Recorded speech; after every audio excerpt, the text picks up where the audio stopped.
Yo, what's up, everybody? This is another edition of C.A.P. I'm your boy, JD, and we're going to do what? We're going to cultivate. And what's up, y'all? This is your girl, Erica J, and today we're going to accumulate. And together we all will prosper. What's good, Eric? It's good to be back in the booth, man. Yes. I'm always excited to be here. I was ready for this podcast.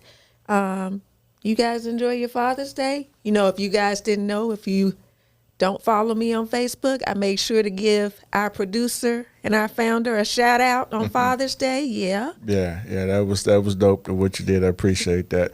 I had a pretty decent low-key Father's Day. My son lives up in Boston, so he wasn't at home, wasn't down here, and then I ended up having dinner a couple days later with my dad a few days later, so it was cool.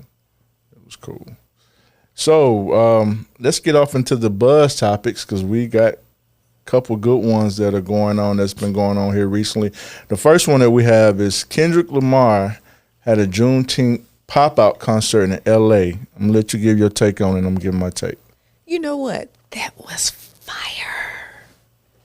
I know I would, couldn't be there and everything, but just to see like the clips of it, that was pretty cool. And then, if I understand correctly, I believe he even had like some rivals there, and they were able to convene together with no incident. That's pretty cool. So to do something on Juneteenth, I know a lot of people, this is like still new. We haven't been celebrating Juneteenth that long. So I know 4th of July is still prevalent to a lot of people, but to be able to have something like this on Juneteenth, I think that was pretty cool. Yeah, it was a dope concert. I didn't get a chance to watch it when it was happening because I didn't even know about it. I had some other stuff going on, but when I caught it later, that song by him, They Not Like Us, is one of my favorite joints. It's bopping right now. It is. And for him to bring out different artists, it was NBA athletes, as well as other West Coast rappers. But the biggest thing was to bring those rival gangs members out, the Bloods, the Crips, out on stage. That just said a lot. And hopefully that same energy can spill over into all our communities every day, as well as when it comes to election time, just everything. But Kendrick did his thing, and he had on how he was dressed was reminiscent of Tupac. They showed one of the last concerts Tupac did in LA. He had on like the jeans, the red type hoodie.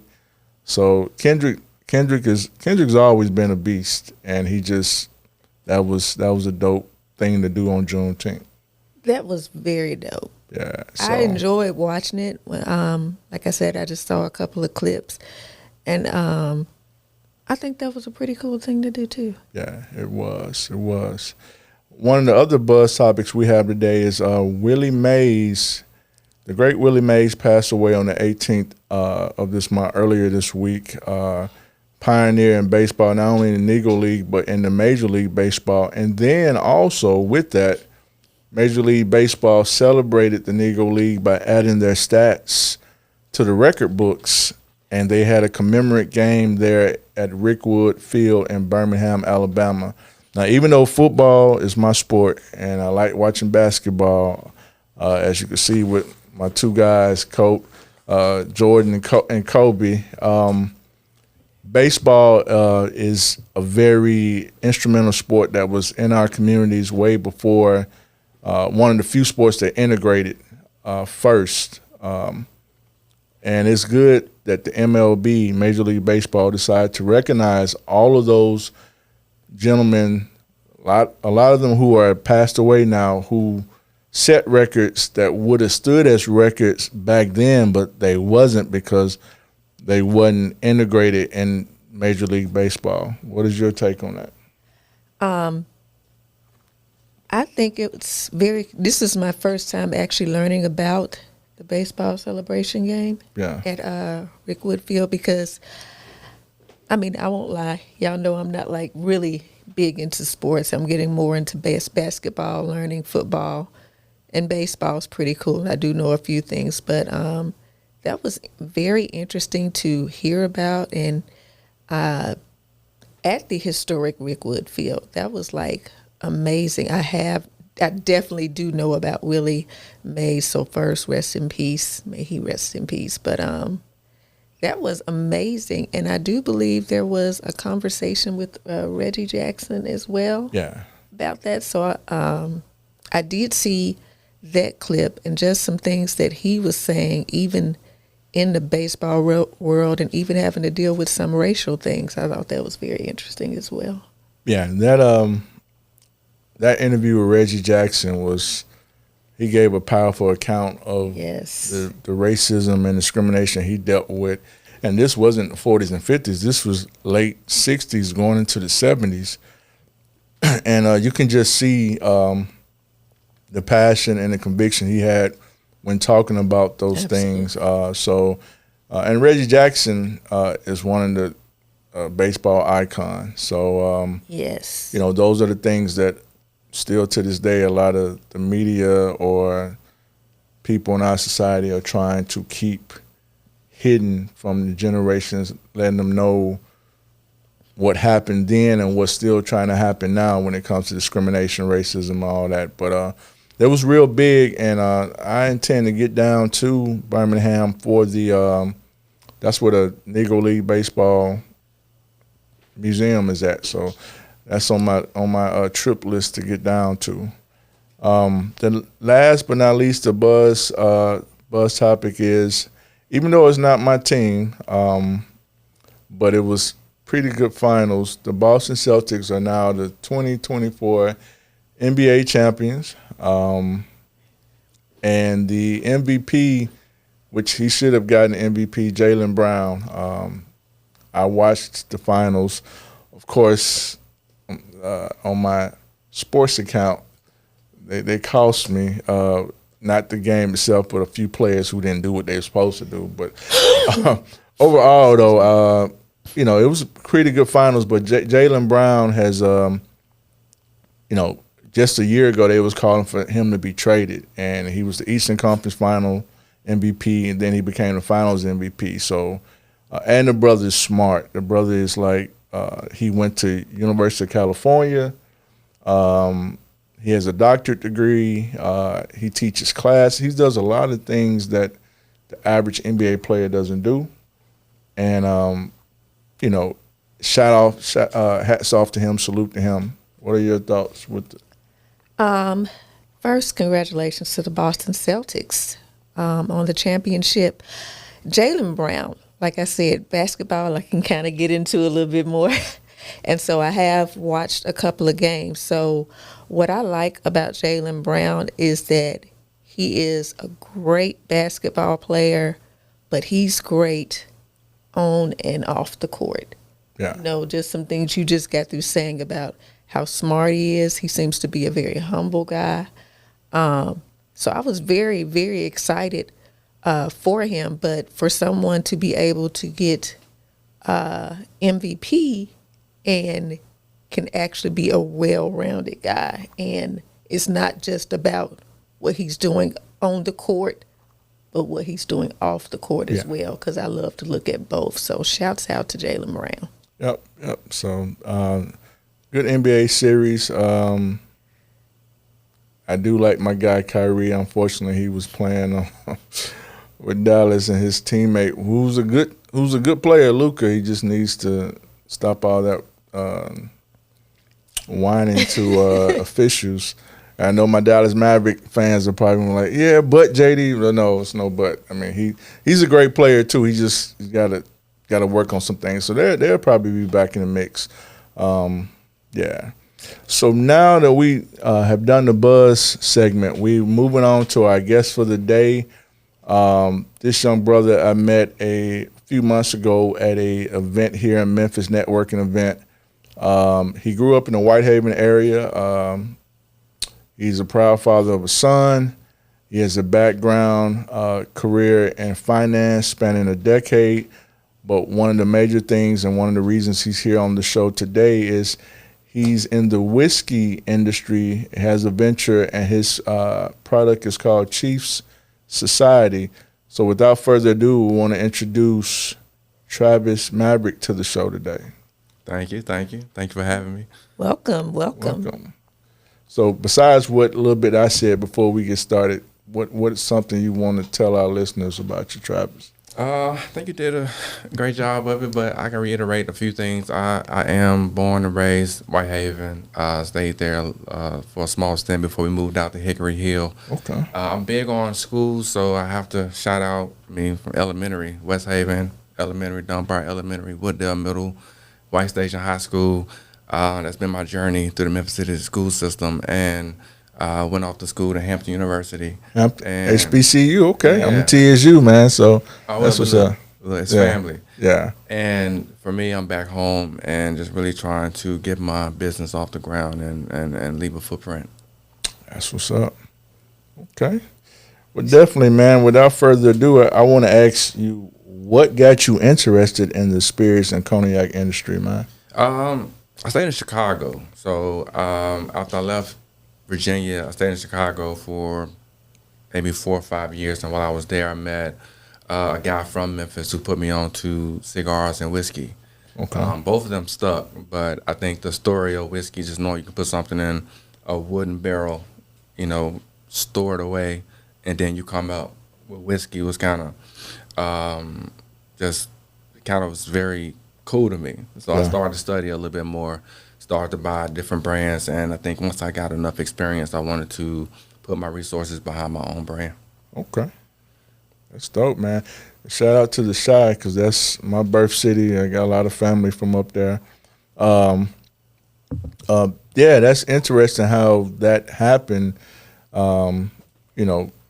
Anywhere that we're at, sometimes we travels in this life, you never know how that's going to play a part in something that you're going to do further down the road. So that's interesting how that happened. You ran into somebody from Memphis up in the Chi, and Memphis and Chicago have a segue with one another, man. It's almost like big brother, little brother, cousins, Right. So that's dope how that came about. Yeah.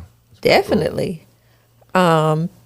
So anybody who knows me knows that I'm real big on talking about the detours of this life and challenges. But what are some detours or challenges that you have faced in this industry?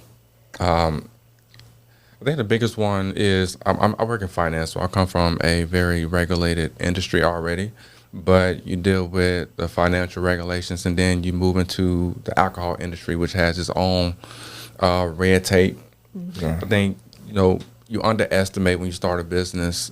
You're thinking about all the glamour, all the good things that come with it, and you kind of ignore all the behind the scenes work that you have to do. And I think that's been one of the biggest challenges, is just understanding how to remain compliant while you also promote your product, especially when you're dealing with, something that has age restriction on it. And then on top of that, in order to sell, it's not like a T-shirt business where I can sell directly to the consumer. I have to have a distributor. And because I have to have a distributor, that is a big thing to, if you want to be successful in this industry. Without distribution, it's almost impossible.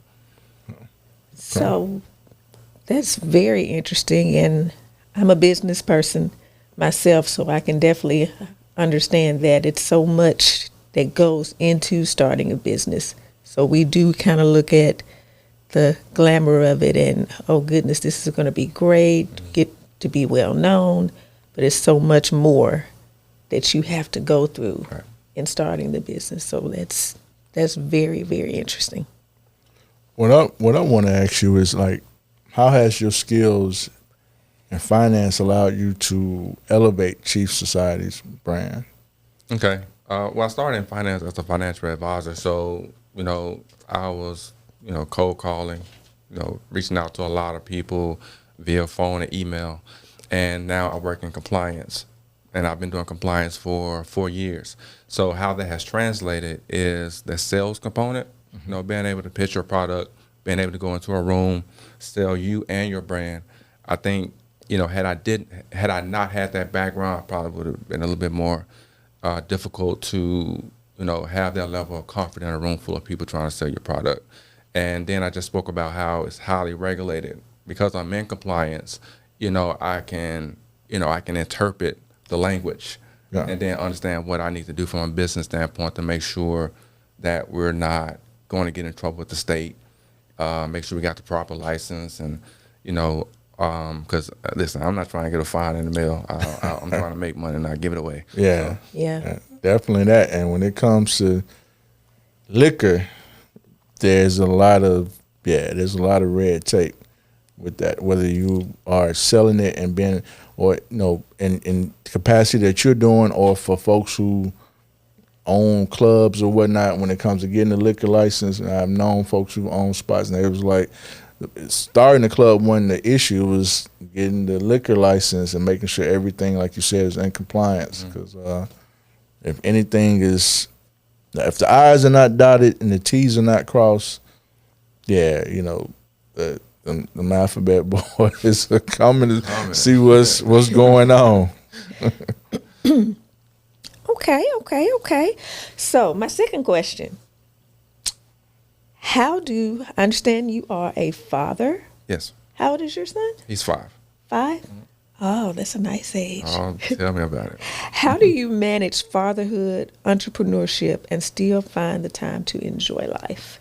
I ask that question every morning, but it's that's a challenge. I to be honest, and I've definitely gotten better at just time management.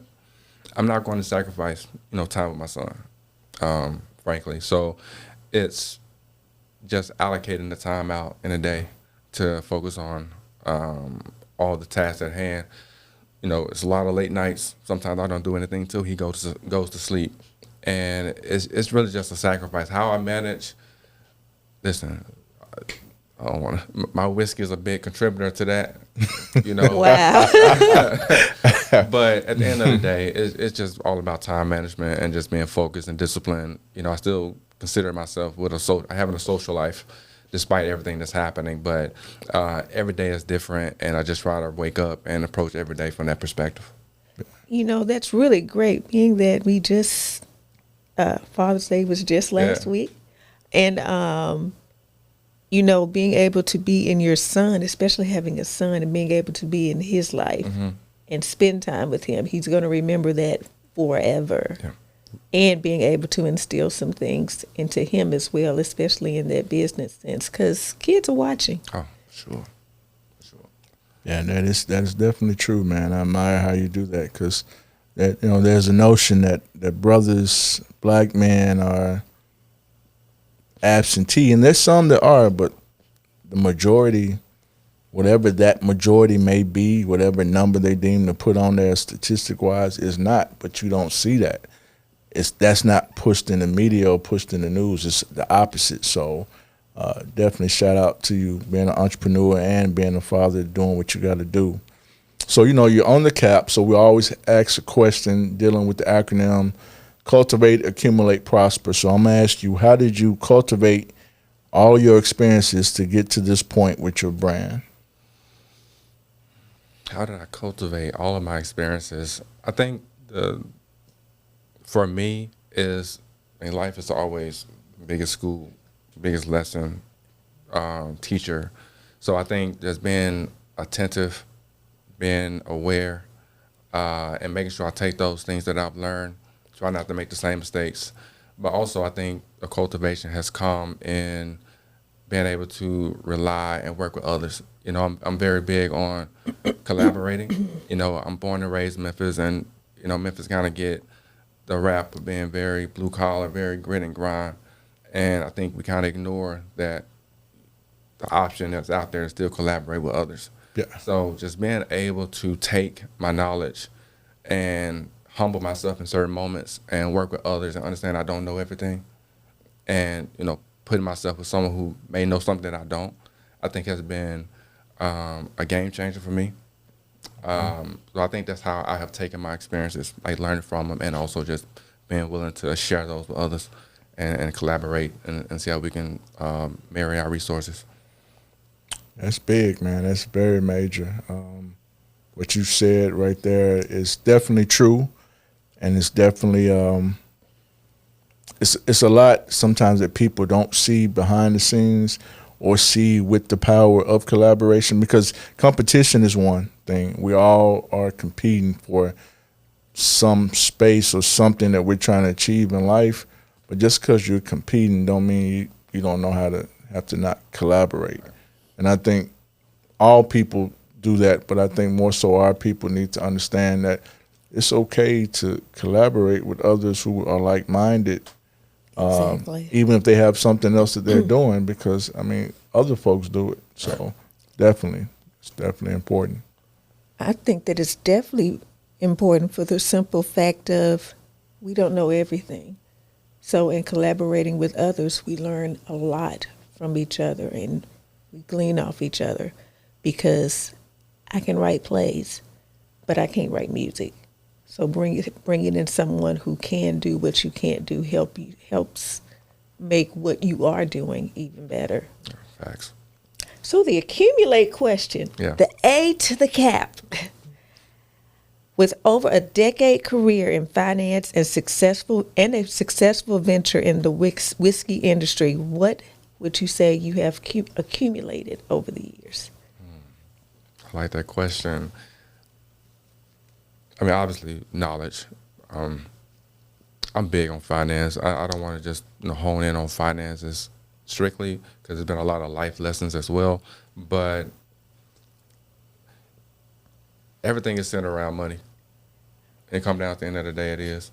So just understanding if I take care of that, a lot of things going to manifest itself.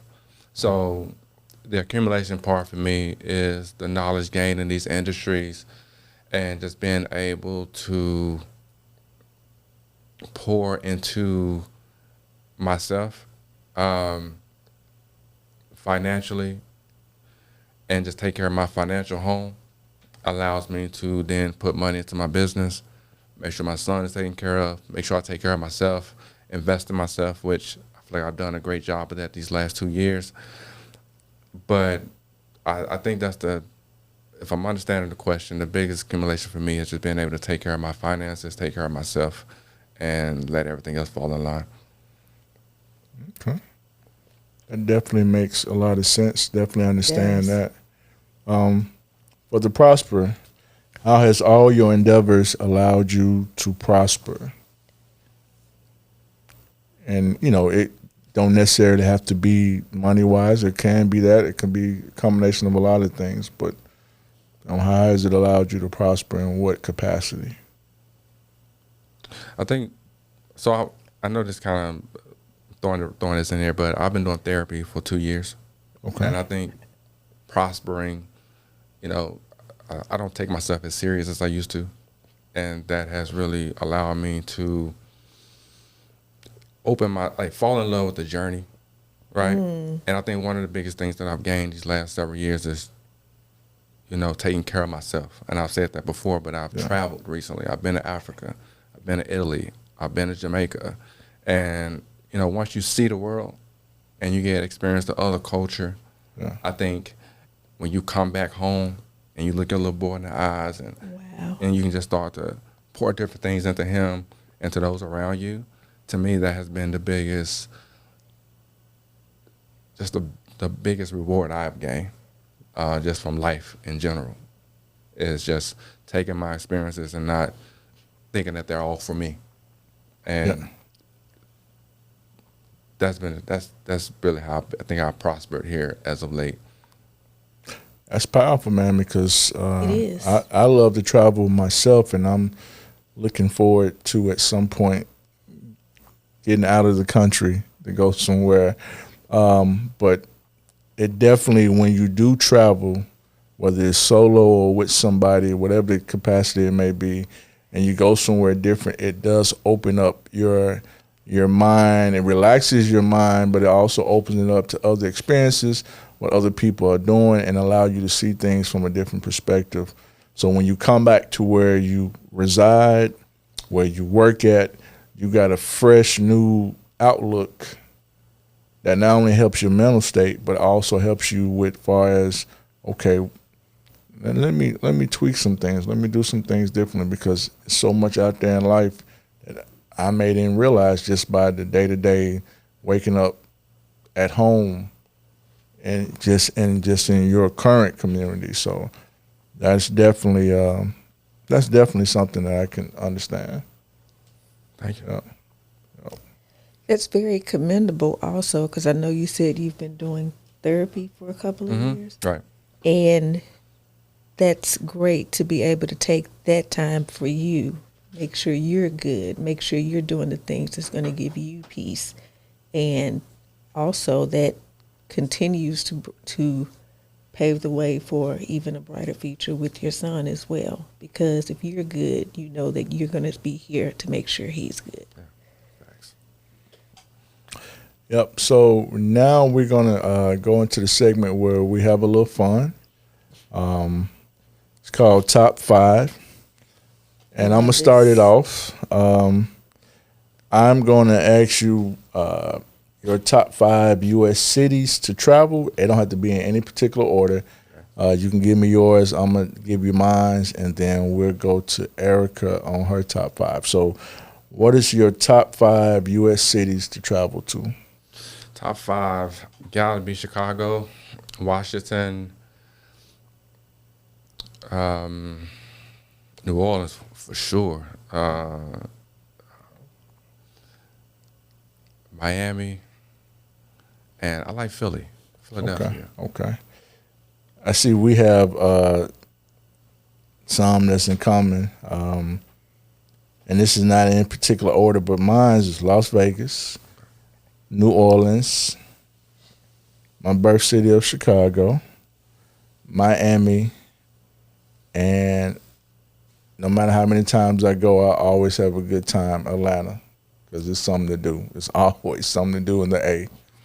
So, but I want to go to Philly. I haven't been to Philly. I've flown over Philly. I've been to, I've flown over it. I ain't been there to it. But I want to go visit Philadelphia. I've been in New York City, and of course I have my son. He lives in Boston. I've been to Boston as far as East Coast, and I've been to D.C. It's many, many years ago. But I do want to visit Philly because I want to try authentic Philly cheesesteak, just so I can say I tried. And there's some other sites I want to see, but yeah. Yeah. He talking about the Philly cheesesteak, man. I like to eat I went there and they said, don't call it a Philly cheesesteak. You got to say cheesesteak. Just say cheesesteak. You say Philly cheesesteak, they're going to instantly know you're a tourist. Oh, wow. That's interesting. Yeah. That's interesting. Okay. Now, you got me on a whole bunch of places that you've been, that's for sure. In no particular order, I would say Atlanta, Vegas for sure. That was my last real trip out of town a couple of years ago, so I enjoyed that. And I didn't do a lot of things that most people do. Wasn't no gambling or anything like that. It was just a nice time, just sightseeing, going to see a couple of things, even the museum. So that's pretty cool. So Atlanta, Vegas. My oldest brother lives in Dallas, Texas. So I have enjoyed Texas. Haven't been in a long time. New Orleans is great. And what will be my 5th one? Oh, most people probably wouldn't think this, but I have been to Gulf Shores. And it was really kind of peaceful, even being near the waters, even though it's just a smaller part of it. But it was just like a really peaceful feeling. And that was having a lot of youth around me because it was a youth ministry trip. But I did enjoy Gulf Shores. So my top 5 is something fun, especially being that you're the whiskey guy and I don't really drink myself. Top 5 drinks can be other than whiskey. So yeah, go for it. Like, you talking about cocktails or just brands? Cocktails. Cocktails. Or brands. You can go either way, whichever's one's easier. I got you. So I definitely like drinking my alcohol neat, but if I was to grab a cocktail, it's either going to be a Manhattan. or old fashioned.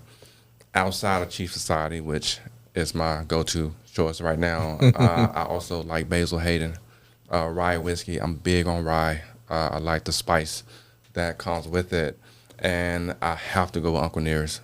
So that would be my top 5. I think that was 5. Uncle Nearest, Basil Hayden, Chief Society, number 1. Cocktails are Manhattan and Old Fashioned.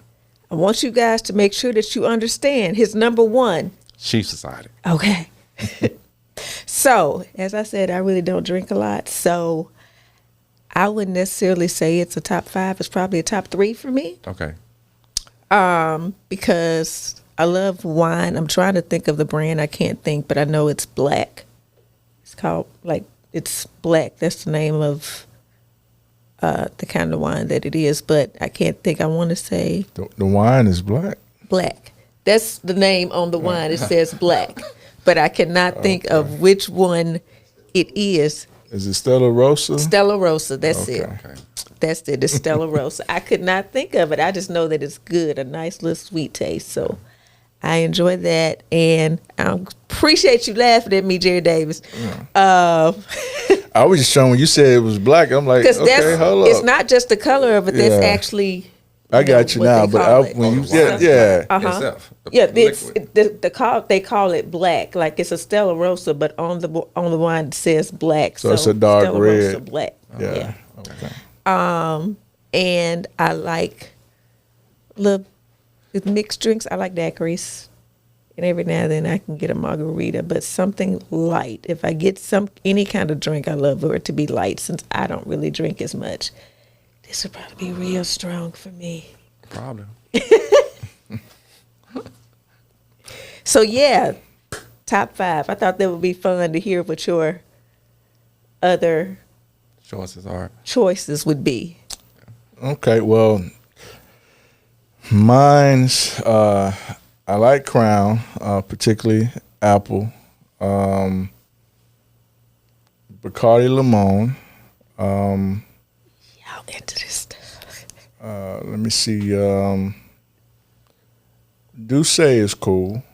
And then from that point on, it's really, I like a red wine, and I would probably say I've dealt with a tequila, but I'm ready to tap into this Chief Society. So I can see, because when I do drink, I'm more of a cognac brown before white. But, and I'm not just the biggest drinker, but when I do like to have a little taste every now and then or whatnot. But yeah, I'm definitely not, beer is not in my, whatchamacallit. So, but yeah, I'm looking to, try some of this, man. So we can, before we go into the next segment, let's pop this open and see what's what, Ooh. Yeah, let's first time ever on C.A.P. We fit Drink. have a drink on this good That's his. What is his? So on this good 22nd day of June. I'm gonna wait till everybody got so we can do it the proper way. It won't take me long to tell you stop. Stop. It's okay. Viewers, I don't drink, so yeah. So very first time on C.A.P, man, we're gonna take a drink on this 22nd day of June. This young brother's whiskey, Chiefs Society, and cheers to just the abundant life, man. You know what I'm saying?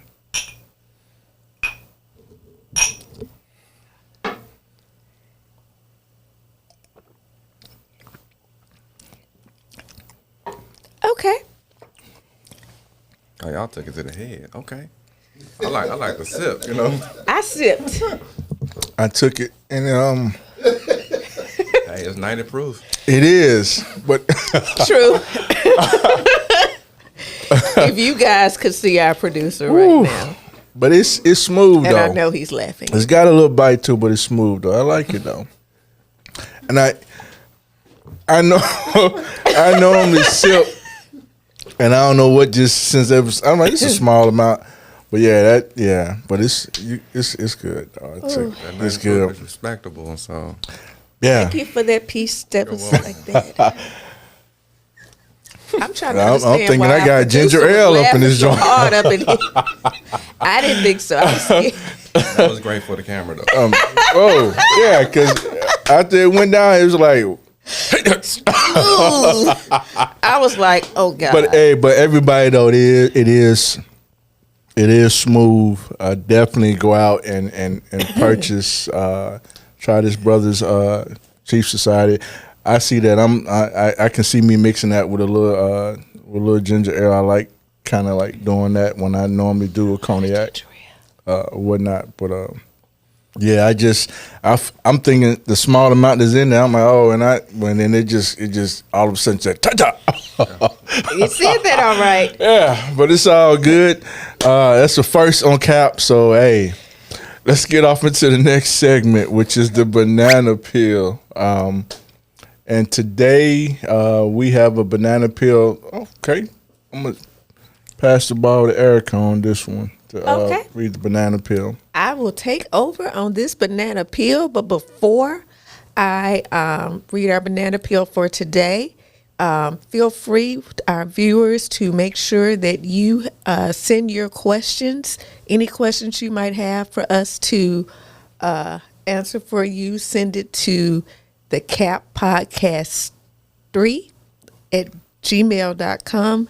That is the C.A.P Podcast 3 at gmail.com. Send all your questions, and we would definitely look forward to try to answer it here on the podcast if it's selected, and try to give you some insight and some advice. So without further ado, today's banana peel.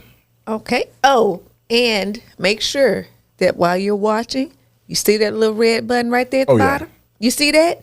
That's the subscribe button. We want you to click on that right there. Button. Share this YouTube channel with your people.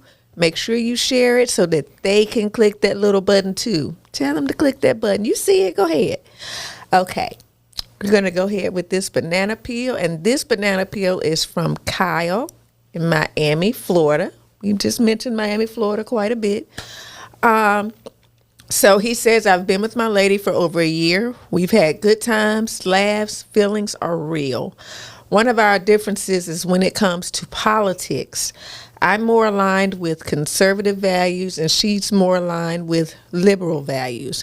We try to avoid conversations about it, but as this important and polarizing election gets closer, it's kind of hard to avoid. I don't feel it's a big deal, but it has caused some tension at times.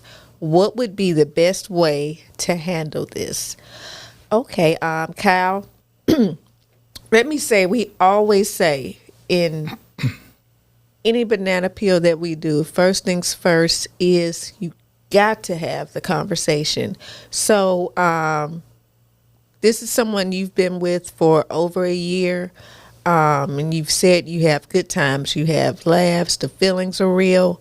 So you've kind of gotten to know her pretty well. So I think the best thing would be to think about how her personality is, and come to her with love, because you can have differences and still have a great relationship. But the key thing is that communication and being able to talk to her and her being able to talk to you without talking at each other, if that makes sense.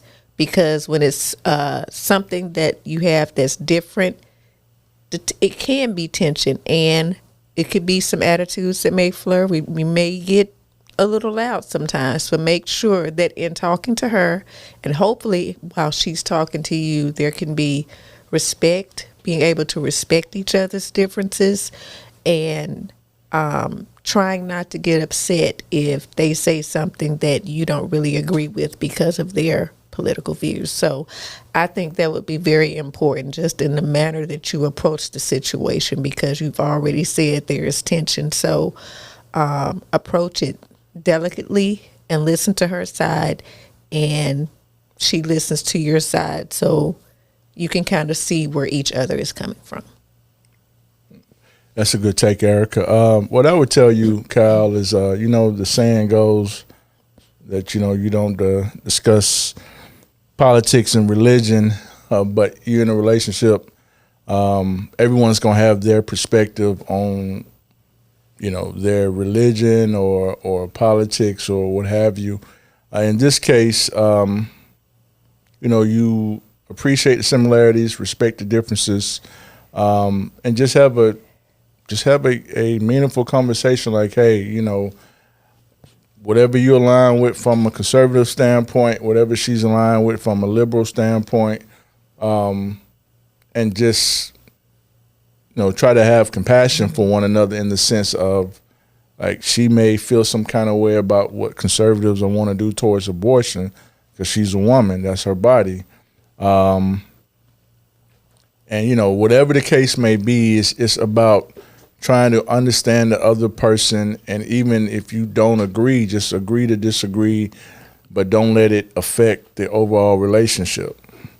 This is a crucial election. You have two different candidates that's trying to take the country in two different directions, and whatever values that line up for you, since you're the conservative one, and whatever lines up with her by her being liberal, you all have to find a commonality that affects both of you all. And what's different, just respect it, whether you agree or disagree. But definitely don't let it be something that will, puncture your relationship.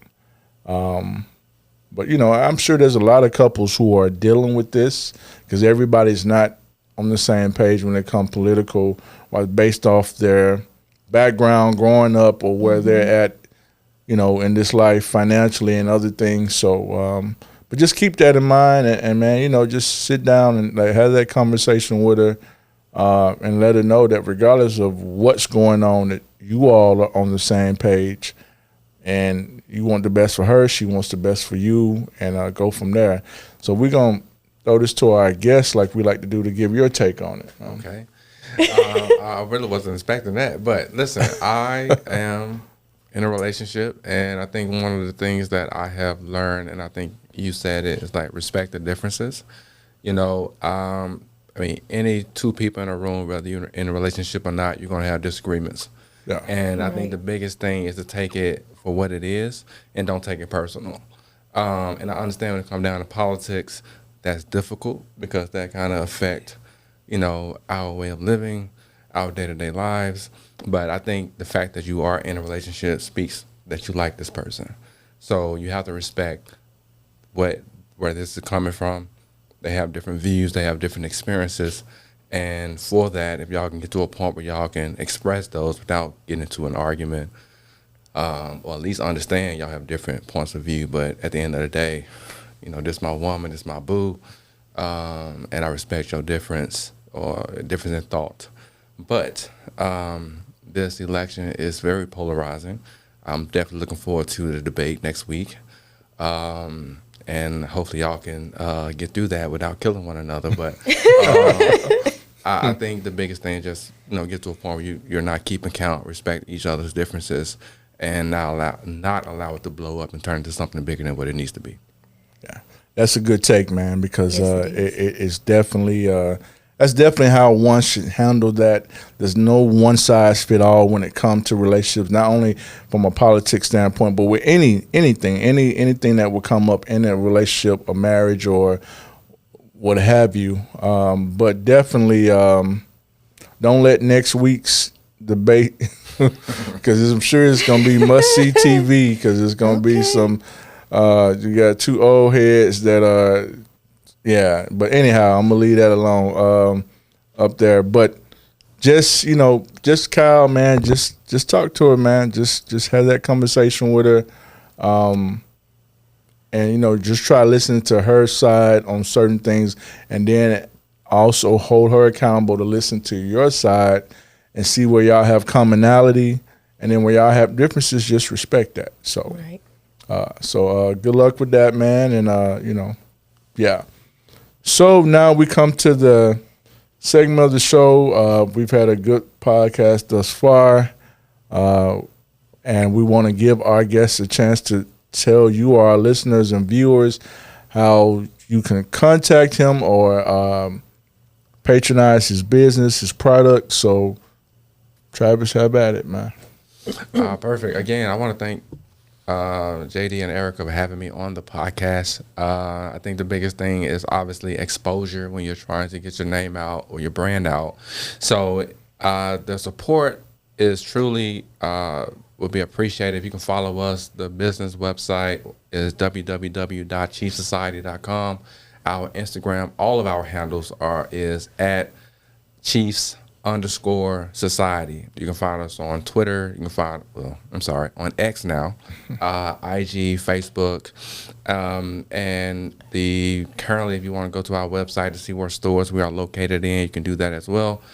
We are doing a soft relaunch in the fall. We're working on a few marketing things to kind of do a better job to get the name out. So we're trying to do a few commercials. We're trying to collaborate a little bit more and link our brand to establishments that fit within the image or the target that we're going for. So if you've been on the lookout for that, all the information will be announced on our website and our social media handles. Well, great. You heard it first from Travis himself. Everybody that indulge in spirits or cognac, definitely try this brother's product out. Like I said, I've tasted it just now. We all tasted it. And, it's definitely, seriously though, it's a good product. Definitely support. Have that in the mix of your summer get-togethers and everything else, you know what I'm saying? So definitely. Awesome. This has been a great show, and I have really enjoyed learning more about your product and even the financial side. So thank you again for coming to join us and telling us about your product. So listen, you guys, this is that wonderful time for the detour moment. Before I give that, let me tell you guys, if you want to book me for speaking engagements or for coaching, you can book me at www.eph6productions.com. That's www.eph6productions.com. You can also email me at ephesians6pro@gmail.com. And if for any topics dealing with the youth, dealing with detours, dealing with motivation, dealing with purpose, and so many other things, I am available to you. So for the detours moment is this. The detours of this world can obstruct your vision and keep you further than you want to be kept. Again, the detours of this world can obstruct your vision and keep you further than you want to be kept. What do I mean by that? So often, it's like so many things that we're planning, we're trying to get towards, we're trying to reach destiny, we're trying to have more money, we're trying to seek entrepreneurship, and we have so many things that happen. And nobody is immune to this. We all are going to have detours. We're all going to go through some things. And it'll be some things that, of course, as I always say, makes you want to quit. But sometimes because of these detours, it's hard to see what's on the other side. It's hard to be able to reach those things that you so desperately want to reach. Let me tell you, it can still happen. Don't let it stop you. Don't let it keep you from your goals.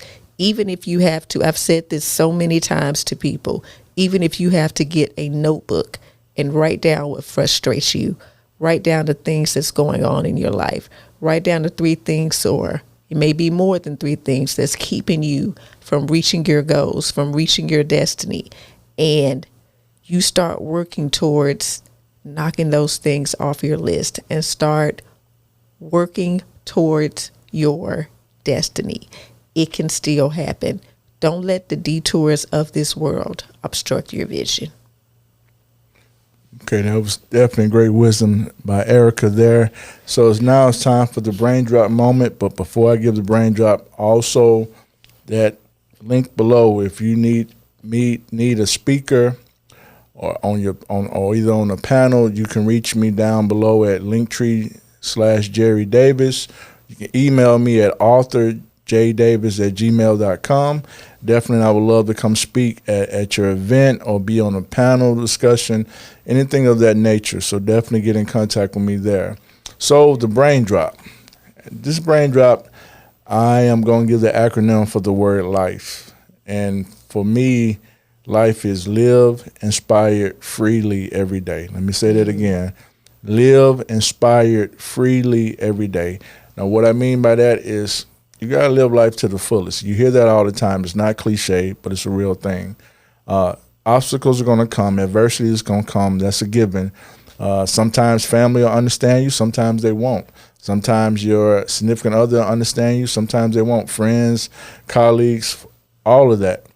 But at the end of the day, when you're alone to yourself and you're talking to the good Lord above, he will give you what it is that you need and give you insight on what it is that he's preparing you for.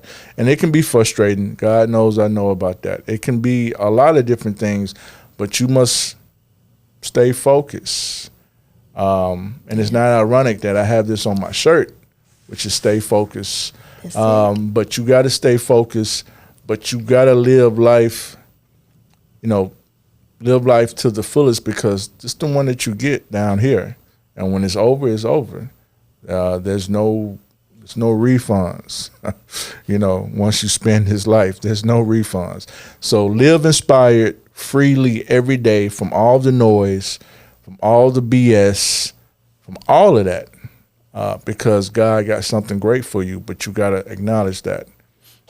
That's good. So we have had a great show today. I am glad, man, that we've had Travis to come on here, man. I'm glad you accepted the invitation to come on here.